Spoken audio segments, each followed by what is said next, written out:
Nothing can be more frustrating when you sit down to watch one of your favorite programs on Dish Anywhere app and you run into issues streaming it. Well, in today's tech video, I'm going to show you how to fix Dish Anywhere if it isn't working on Element TV.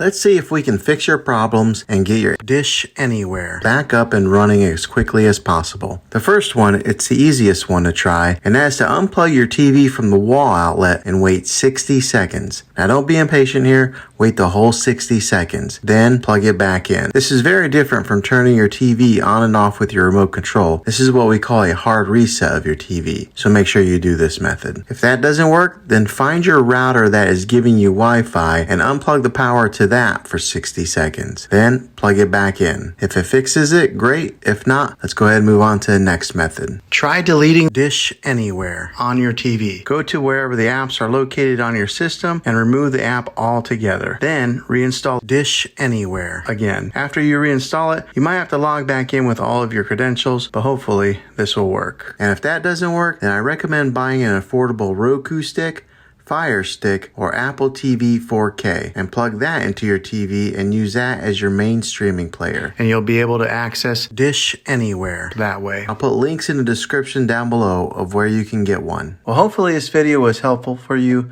If it was, go ahead and click a thumbs up on it.